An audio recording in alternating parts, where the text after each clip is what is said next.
자, 오늘 이제 5월 30일입니다. 저희가 오늘은 이제 LA 다저스의 선발 투수 이제 바비 밀러 선수의 또 호투 얘기, 그리고 이제 현지에서 벌써부터 얘기가 나오고 있는 이 트레이드 설에 대한 이야기 한번 좀 정리를 해드리도록 하겠는데요. 일단은 오늘 경기 또 바비 밀러 선수가 또 6이닝 동안 1실점 정말 호투를 펼쳐주면서 다저스 선발진의 숨통을 틔워줬습니다. 자, 바비 밀러가 지난 데뷔전에서도 5이닝 동안 1실점 좋은 투구 내용을 보였었는데, 오늘은 6이닝 동안 4피안타 또 1실점, 시즌 2승을 2경기 만에 거뒀고 평균 자책점도 1.64밖에 되지 않는 모습. 무엇보다도 이 마이너리그 때는 9위에 비해서 약간 이 PC 디자인적인 측면에서, 그러니까 구종 활용도적인 측면에서 부족한 점이 있다는 지적을 받았었는데, 오늘 경기에서는 이 깜짝 투심 패스볼을 활용을 해서 호투를 또 펼쳐줬습니다. 그래요. 이제 오늘 경기에는 투심을 27개나 던졌는데, 놀라웠던 건 사실 보통 포심보다 투심의 구속이 많이 좀 낮잖아요. 근데 투심 패스트볼의 구속도 평균 98.3마일, 그리고 최고도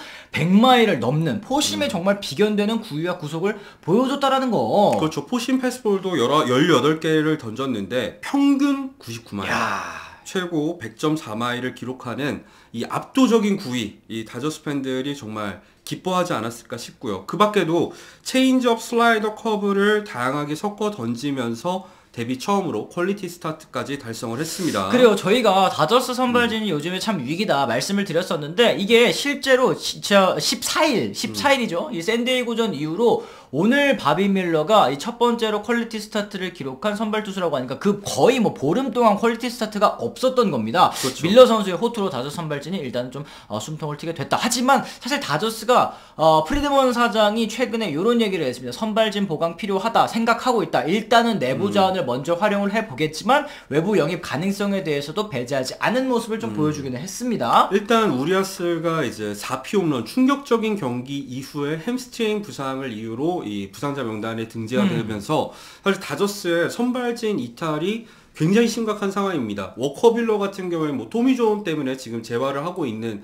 상황이라고 하더라도, 더스틴 메이도 토미 존에서 지난해 복귀를 했는데 올 시즌 몇 경기 던지다가 또 한 번 이 팔뚝 쪽 부위에 부상을 당하면서 지금 커쇼, 곤솔린, 신더가드, 스톤은 이제 안 되죠. 이제 안 되죠. 네, 그룹으로 바뀐다고 하더라고요. 네, 스톤은 안 되고 그나마 바비 밀러가 올라와서 해주고 있는 상황인데, 사실 다저스가 그냥 일반적인 팀이 아니라 언제나 월드시리즈 우승을 노리는 팀 아니겠습니까? 그렇죠. 그걸 고려했을 때 사실 올 시즌 전체적인 선수단 뎁스도 뎁스지만 선발진 그리고 유격수 포지션이 지금 너무 최악인 상황이에요. 맞습니다. MLB.com에서도 이 포지션별로 영입이 필요한 구단들을 꼽아봤는데요. 이제 데드라인은 8월 1일이기 때문에 아직까지 한 2개월 정도 남지 않았습니까? 시간은 많지만 많은 팀들이 벌써 물밑 작업에 나섰다. 그리고 유격수가 필요한 팀으로 바로 다저스를 꼽았는데, 지금 유격수 포지션에서의 이 팬그래프 기준 WL이 0.3이래요. 이게 리그 전체 25위인데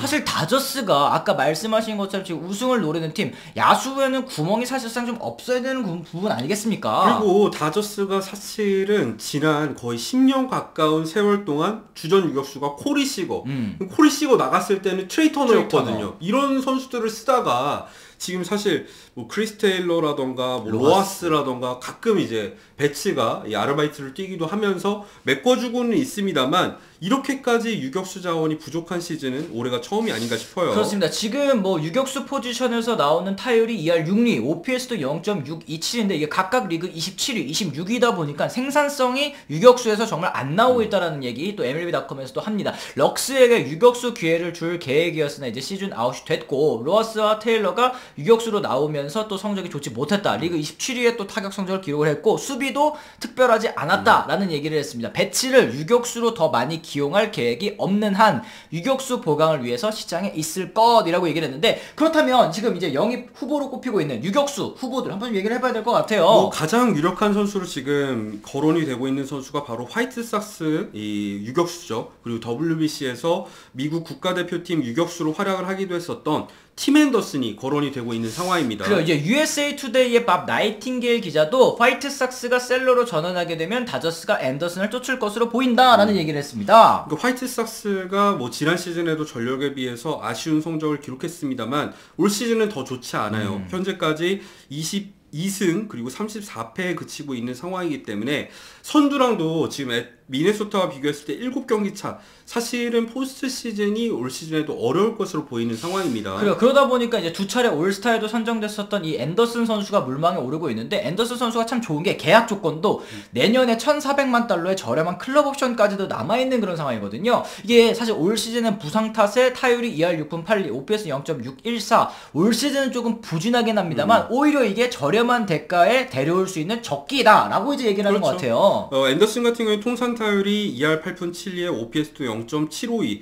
뭐 선관이 다소 부족하고 이제 공격적인 어프로치를 약점으로 지적을 받고 있습니다만, 이 선수가 사실 브레이크아웃에 성공한 2019 시즌 이때 타격왕을 차지했었죠. 그쵸. 그 이후로 쳤을 때는 메이저리그 유격수 중에서 타율이 가장 높습니다.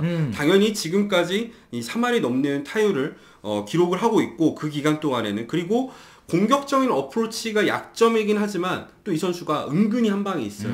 두 자릿수 홈런을 한 시즌에 기대를 하고 있는 선수이기 때문에 지금 서서히 반등에 성공을 하고 있거든요. 이 추세가 이어진다면 앤더슨을 다저스가 영입하는 것도 좀 도움이 될 것 같긴 합니다. 그렇습니다. 그러니까 앤더슨 선수랑 같이 이제 패키지로 선발 투수까지 묶여서 언급이 되고 있는 선수가 바로 이제 캘리포니아 출신 이제 지올리토 선수입니다. 이 선수도 이 지금 올 시즌에 3승 4패 63.1이닝 동안 평균 자책점 3.98. 지난해에는 이제 4점대 중후반의 평균 자책점으로 부진했습니다만 올 시즌에 다시 반등에 성공을 했고 이닝당 탈삼진도 1개가 넘게 잡고 있는 그런 상황이기 때문에 선발진이 필요한 다저스가 또 다시 저렴한 대가로, 그러니까 이게 지금 다저스가 계속 저렴한 대가로 데려올 수 있는, 그리고 이제 반년 렌탈이에요. 지올리토 그렇죠. 같은 경우도 이런 선수들과 연결이 되는 게, 이런 선수들이 다른 이제 영입 후보들에 비해서는 유망주 유출도 적고 그리고 또 이제 연봉적인 부담도 적기 때문에 계속 이 두 선수들과 연결이 되고 있는 거는 같습니다. 그렇죠. 사실 지난 겨울에 미러키에서 이제 코빈 번스나 아담에스를 데려올 것이다 이런 예측도 많았었고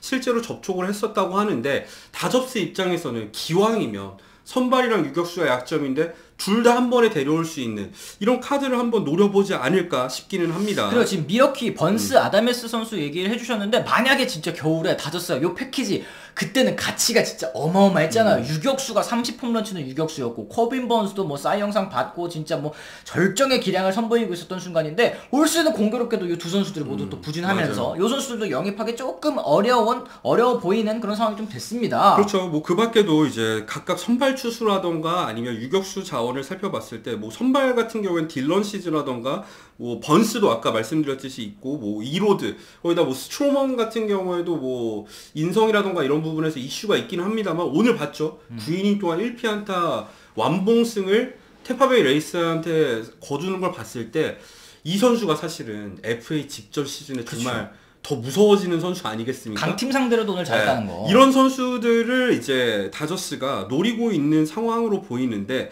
사실 저희가 나중에 말씀드린 선수들은 유망주 대가가 만만치 않을 것으로 보인다는 거.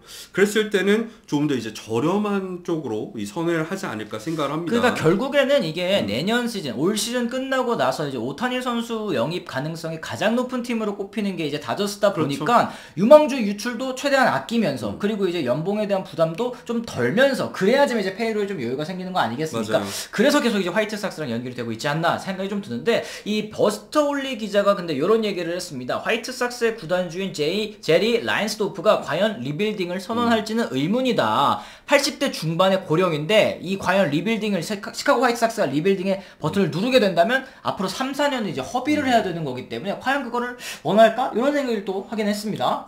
화이트삭스 같은 경우에는 정말 팀 성적이 잘 나오던 안 나오던 최대한 리빌딩을 하지 않고 리툴링으로 구단을 운영을 해왔잖아요. 사실 저는 근데 팀 앤더슨이랑 지올리토를 트레이드 한다고 해서 완벽하게 리빌딩으로 들어갈 것으로 보이지 않습니다. 한 번도 그런 식으로 운영을 해본 적이 없으니까.